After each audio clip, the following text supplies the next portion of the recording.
Sana yung mayaman yung sinasabi nila. Please welcome ang nag-iisang bilyonaryo ng Front Bros! Hello! Ay, ang ganda niya. Hindi yun na guys! Ano narito? And yes, totoo po yung sinabi nila kanina na I'm youngest, successful, and billionaire in the world. Meron na po akong 4 na mansyon, 5 sports car. At naging bilyonaryo po ako dahil sa sipag at tulong ni Front Bros. Ay, ang galing. Paano nangyari yun? And yes, lahat po ng sports car, mansyon, at picture ko around the world, makikita niyo po yan sa screen. Pakiplay na nga. Invite mo na sila, ma'am. Ikaw! Ay, ako po? Gusto mo ba maging bilyonaryo katulad ko? Ay, oo po naman po. Eh, paano po ba yan? Sa maliit na halaga, kailangan mo lang ng 12,000 para sa puhunan. 12,000? Ay, wala po akong dalang pera. Ay, ganon. Kahit anong dala mo na lang dyan. Sige, papalitan natin ang pampanimula mo. Ay, ito lang dala ko, relo at saka cellphone. Ay, pwede na yan. Alam mo, nakita ko pa lang sa'yo. Nakitaan na kita ng potential. Kaya yayaman ka dito. Ay, ano ba yan? Pumunta nga lang ako dito para sa libreng pagkain. Nakuha ng panganang gamit. Ito po. Ayan o, sinong gustong yumaman? Ay, ako yan. Sinong handa na magkaroon ng mansyon? Ay, ako po. Sino gusto ng sports car? At sino gusto makapag-travel sa buong mundo? A few moments later. Sundan ko nga to. Gusto ko makita yung mansion at sports car niya. Ay, sada lang, alis na yan. Kuya, baklaran? Oo, baklaran yan. Dali, masok ka na doon. Ay, ba't sumakay ng jeep? Akala ko ba may 5 sports car to? Ay, Manong, pakisundan po yun. Ayun o yung sumakay sa jeep. Saan yung mansion niya dito? Hoy, be. Ay, ba't nandito po kayo? Akala ko ba mayaman ka? Ay, Asan yung 4 na mansion na sinasabi mo kanina? ay, ano po kasi. Ano? Tapos akala ko may 5 sports car ka. Eh, bakit sa jeep ka sumakay? Ay, yung kanina po. Ay, babae ka. Kasi yung utang mo. Sabi mo ngayon ka magbabayad. Ay, ano, wala pa akong pera eh. Ayan naman tayo sa walang pera eh. Ang laki na ng utang mo, hoy. Babalik ako dito bukas ha, magbayad ka. Akala ko ba bilyonaryo ka? Pinagloloko niyo ako. Akin na yung cellphone at na binigay ko sa inyo kanina. Ay, eto po. Oh. Ayan, tapos may nalalaman pa kayo. Sino gusto maging bilyonaryo? Tapos may utang. Kung yung iba naloloko nyo, pues ako hindi. Mayos kayo dyan ha. Go. One thing about me, I'm the baddest alive. Tulong mga kapitbahay! Uy, ano yun? Pulis! Tulungan mo kami dito sa bahay. May something sa CR namin. Nasaan, ma'am? Mamang pulis, nandun po sa CR. Lumabas ka dyan! Uy, Mars, ano nangyayari? Mars, bakit nagkakagulo pa tayo, pulis? Pinapulis ka na ba ng mga inutangan mo? Sumuko ka na kung sino ka man nandyan sa CR. May mga pulis dito sa labas. Lumabas ka na dyan. Ano bang meron kasi sa CR? Oo, kasi sino ba kasi nandito sa CR? Eh, parang wala kang tao eh. May ano ba kasi yun? Ano kasi? May multo sa CR. Yung sabon ang daming buhok, wala namang ulo. Baliwang puta. Ay, wala lang ba yun? Kasi akala ko minumulto na kami eh. Diyos ko. Sorry ah. Ay kang babae ka. Halika na ka pa, ano pa magawa ko dito sa babaeng to? Baliw ka na, kala ko kung ano na yun. Ay, aga namang matulog ng anak ko. Ay, kumutang ko nga pa kalamigin. Saka na ng anak ko. Ay, nakalamigin ka. Tiko naman mo. Grabe ka naman. Ano? Palakain mo. Kada yung cellphone mo, ang galing mong tulog-tulugan ha? Ano naman? Galing mo panggap. ML pa, matulog ka ngayon. Te, palimos. Eh, wala kaming pera dito, B. Doon sa kabilang bahay, oo, madaming pera sila doon. Ay, meron, B, oo, wait lang. Bigyan mo ng pera nga, baka vlogger yan. Nagpapanggap lang na pulubi. Baka binibidyohan na tayo dyan sa labas. Ay, oo, parang yung napapanood ko sa vlog. Ay, eto, be, sa'yo na tong wallet ko. Oo, may laman tong 20,000. Oh, oh, ito sa'yo na rin to. Nandito yung alahas namin ng anak ko. Sobrang dami yan. Oh, kunin mo na. Ay, camera. Oh, ito para hindi ka napakalat-kalat dyan sa kalye. O, dito na ng bahay. Susi ng kotse namin. Sa'yo na din to. Oh. Ay, eto pa, be, bago kong cellphone. Oo, pasabog to. Alam mo kung bakit? Bakit? Dahil mura na, water resistant pa.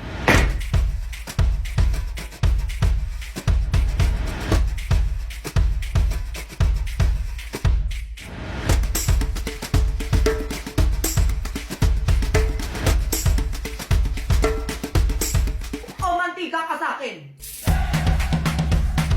Ay, ang galing. Eh, kamusta yung cellphone? O, eto, tumingin ka, maghintay ka dyan, ang gigigilak sa'yo. Ano nangyari, ha? Ano nangyari? Buhay pa nang gigigilak sa'yo. Oh, ganun lang. O, sa'yo na din to. Ay, ang swerte. Ang angas naman na itong cellphone na to. Na, ano yun? Wala ka lang thank you nga. Oo nga ma, umalis agad. A few moments later. Naku, nasa na may batang yun? Nagagabi na, anong oras na? Hindi pa di bumabalik. Kaya nga may, baka mamaya pulubi talaga yun. Wala na, Junjun eh, paano yan? Eh, binigay ko na lahat nun. Kaya nga yung Honor X7C ko, mabago pa naman yun. Habulin mo yun, dali mo, sinasabi ko sa'yo, tatamaan ka talaga. Eto na ba? Balik tayo kay Skastakli, be. Tapos na ang eleksyon. Kala mo nakalimot kami, be. Ang ganyan-ganyan. So, ito na nga, be. Ganito yung nangyari. Go, simulan mo. May bakit mo ko iniwan? Huwag mo ko mamultuhin, ha? Mayos ka dyan, huwag mo akong eksena. Parcel po. Kanino yan? Okay, Junjun po. Ay, nakaburol lang. Sa pagbayarin mo yan, puro kayo order. Akala nyo, ang yayaman nyo. Tumayo ka yan, Junjun, bayaran mo yung parcel mo dito. Ito yung parcel mo daw ito. Nagagalit na yung nanay mo. Ay, ma'am, iwan ko na lang po dito. Okay na po, huwag niyo na pong bayaran. Condolence po, nanay. Sino naman ho kayo? Teacher po ni Junjun. Sige po, mama po muna po kayo dyan. Sabi, ang bata mo pa. Napakabait ng bata nito eh. Masipag pa mag-aral. Hindi nakikipag-away kung kani-kanino. Magalang. At hindi malandi. Sabi mo pa sa akin, nagtapon ka sa Ma'am Yolanda mo. Tupon. Kaya nagpadala ko ng 10K sa'yo. Tapos iiwan mo lang din pala kami. Ay, teka. Ako yung Yolanda na teacher na Junjun. Oo. Sabi niya, tapuan daw siya. Ay, oo, ma'am. Sabi niya po sa akin. Ay, anak, tumayo ka dyan. Oo. Magpaliwanag ka sa ninang mo na walang tapuan na Junjun na naganap. Ito ba yun ang utot pa ako? Ay, Mare, parang iba na yung amoy ng anak mo ah. Oo nga, Nay. Parang medyo mabaho na nga po to. Kasi na nga natawag na ako. Ay, ano, hala. Ayos po. Baka pwede na po natin ilibig yung binaburol ko dito. Ganun po ba? Pwede naman po, ma'am. Bakit po pala? Medyo may amoy na po yung anak ko. Mabaho na po eh. Sige po, ma'am. Punta na po kami. Ano ba yan? Ganun ba yung amoy ng patay? Umutot lang naman ako eh. Parang inuubo na to ah. Dali mo ako sa doktor. Hospital? Anong gagawin natin dun? Basta dali mo na ako sa doktor. Baka kailangan ko na magpa-hospital. Ganon? Ay, ano, teka lang. Kunin ko lang yung gamit natin sa taas. Sige, dalian mo. Oh, ito. Ito, honey. O, ano yan? Ay, mga ari-arian mo to, oo. Siyempre, pirma ka muna dito bago tayo pumunta ng ospital. Ay, bakit ganyan yung tingin mo? Eh, hinanda ko lang naman na mas maaga, oo. Baka kasi may mawala sa ating dalawa. Oo, para may mapuntahan yung mga ari-arian, di ba? Ganon. Sige na, pirma ka na dito. Etong bahay nito nakapangalan na sa akin. Pinangalan ko na, oo. Ipirma ka na lang. Ayan. Ito naman yung alahas mo. Oo. Pirmahan mo na din to, honey. I love you. Naninigurado ka na. I love you ulit, honey. Oh, ito yung kotse mo naman, tsaka yung ari-arian mo. Pirma ka ulit dito. Parang ang aga mo naman ata tong inasikaso. Ayan. Ay, meron pa pala. Anong password ng ATM mo? Nakalimutan ko sabihin eh. 143. 143. Sige, magsalita ka lang. Naintindihan ko kahit umuubo ka. Sinusulat ko naman eh. 6969. 6969 na honey mo kung masaya yun ah.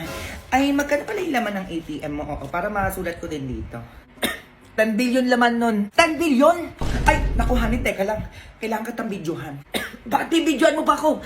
Dali mo na ako sa ospital. Ay, teka lang naman. Mamadali ka. Ayan, sabihin mo lang, yung binibigay mo na sa akin, yung house and lot mo sa Korea, tsaka sa Amerika. O, para makapunta na tayo ng hospital, dalian mo dyan.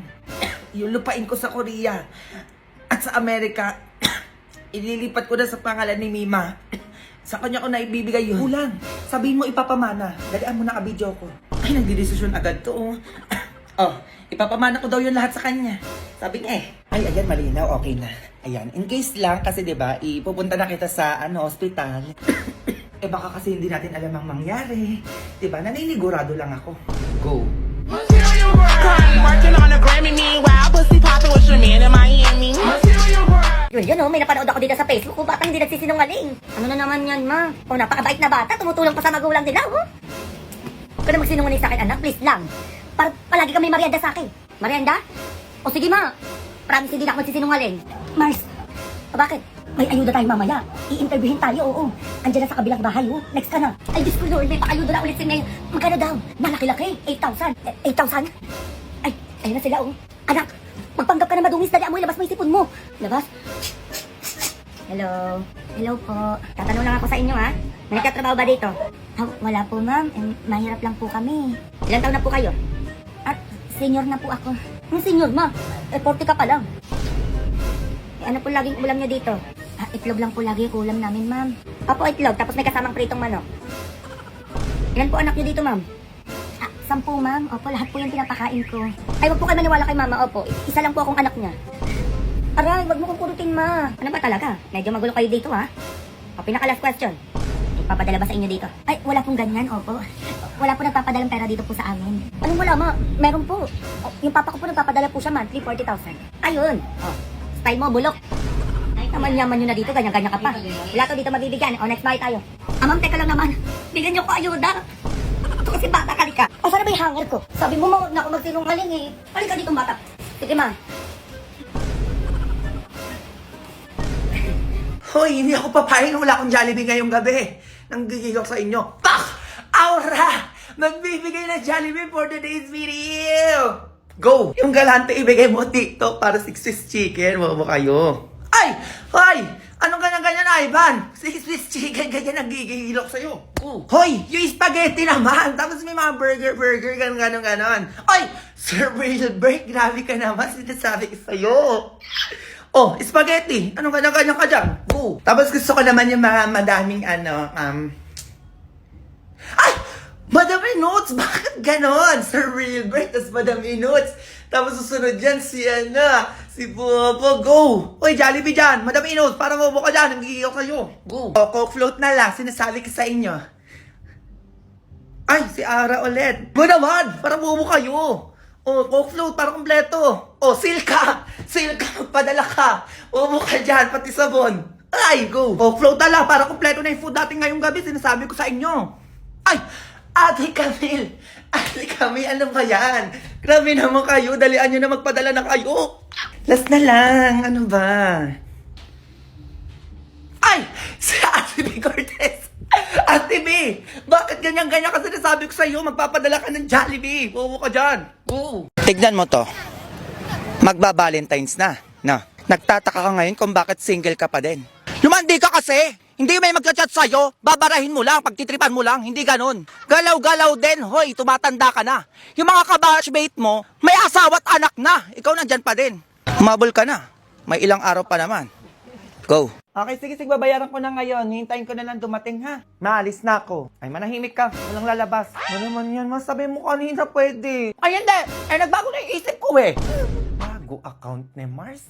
Mars, pahiram ako 20K. Balik ko din mamaya.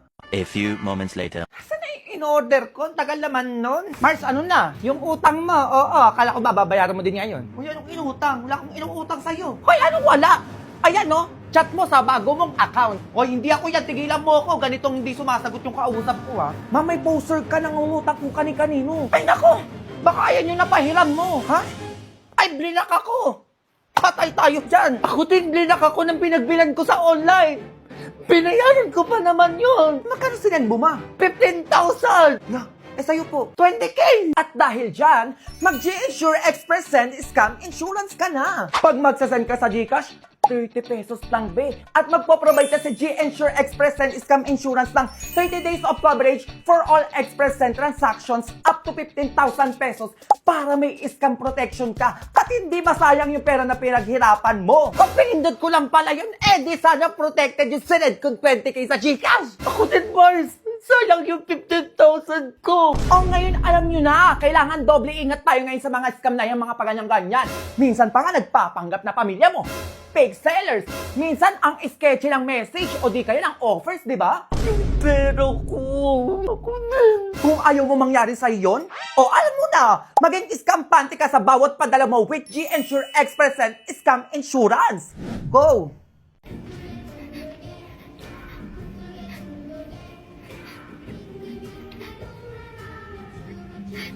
Kuya, kompleto pa yung yung laman, tsaka yung diwa. Hindi nila bali. Thank you.